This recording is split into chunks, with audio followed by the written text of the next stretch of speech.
Okay, this is Dr. Thornley. I'm a neurologist subspecializing in epilepsy, and this will be part 14 of my medical marijuana series. So today I'm going to talk about the effect of cannabinoids in autism in children.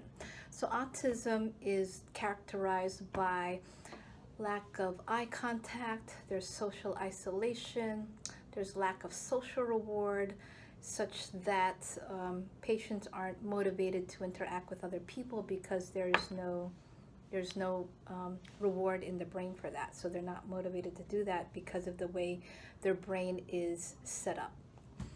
And sometimes it's characterized by self-injurious behavior, there's some aggression, insomnia. And so there are many etiologies of autism, and usually it also involves delayed verbal skills.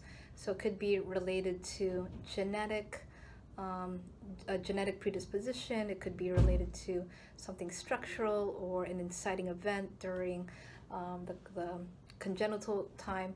So there's a wide variety of etiologies, and it gives rise to different types of symptoms. And so one other term that it's called is pervasive developmental disorder, under which autism is under that category. So regarding the effect of the endocannabinoid system or the cannabinoid system on autism, I hear a lot of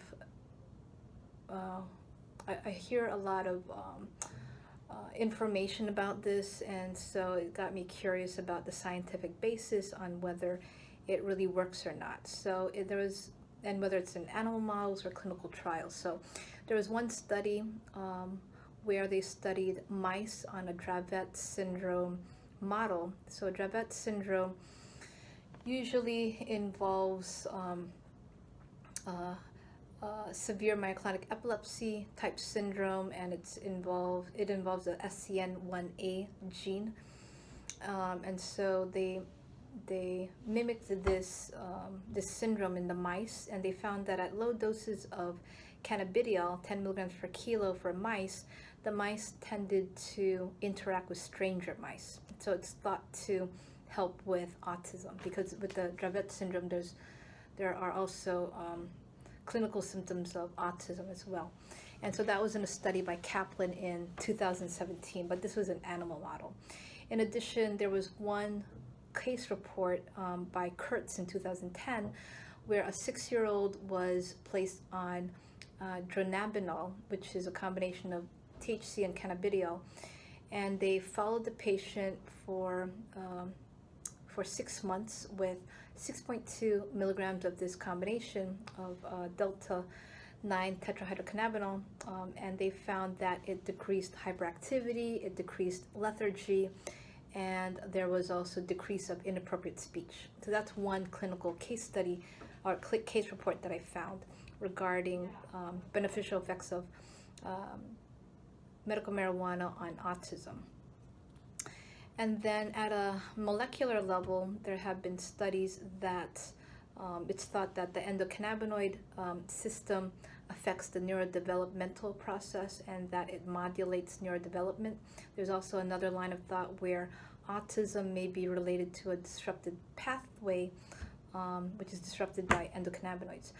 And then in one study by Wei in 2016, they studied the molecular level where oxytocin is thought to be responsible for social reward, and the signaling pathway may be disrupted, and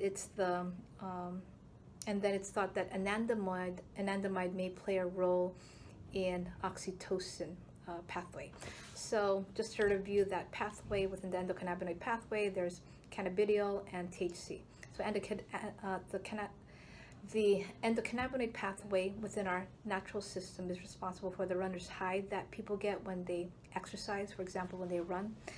And there are two substances that work on it. There's the anandamide, and then there's also 2-AG, 2-arachidonoglycerol. So anandamide is where THC works on, or it's the mimetic so THC is a mimetic for anandamide. And then the 2-AG, the mimetic for that is cannabidiol. So anandamide is thought to play a role in the signaling pathways for the oxytocin, which is thought to be related to social reward, which is disrupted during in the pathophysiology of autism. And it's thought that with more anandamide on the CB1 receptor, it helps to reduce symptoms of autism. So again, within the endocannabinoid pathway, there are two receptors, CB1, CB2.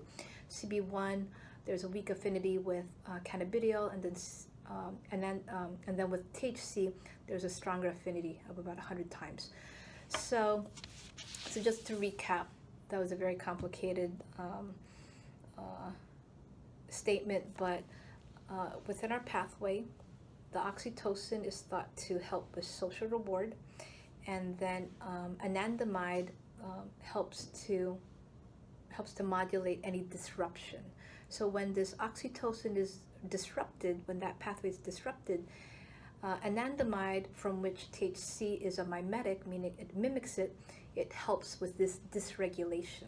So the thought is that with autism, which is thought to be related to oxytocin, responsible for social reward, the tetrahydrocannabinol helps to re-regulate this.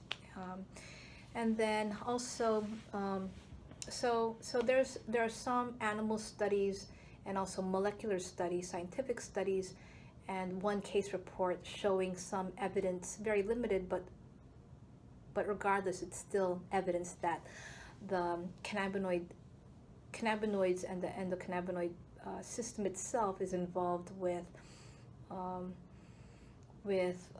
helping with autism. And when there's disruption, it's thought that this may be alleviated with anandamide, for which THC is a mimetic. And then my other question was whether in autism in children, if medical marijuana can if there's any potential side effect or adverse outcome on the developing pediatric brain.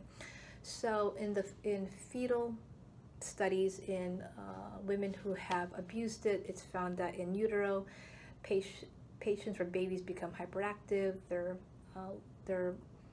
more prone to delinquency. And then adolescents who have abused it or used it heavily, these are for recreational purposes, it's found to disrupt working memory. So there have been studies that it does affect the fetus in utero as well as the adolescents who used it, but these are at recreational levels, so not at medical values or medical dosages. So it's not clear to me if at medical dosages, if it also affects the developing brain. So that's one caveat to that. So while there's some limited studies that it may be helpful, you always have to be careful whenever you introduce something as potent as medical marijuana to a developing brain.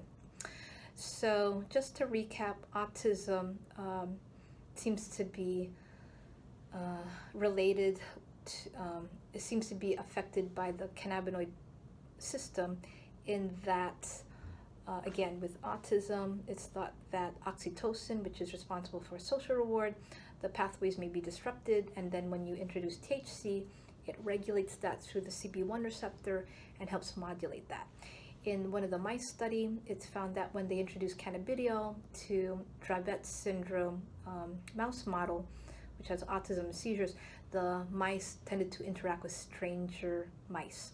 So there is some evidence, more so scientific rather than clinical. I can only find one case report in children anyway. And then for the effect on the developing brain, it's found that it may affect working memory, and it also may disrupt axonal migration as well as subcortical projections in the brain when used recreationally in adolescents and young children.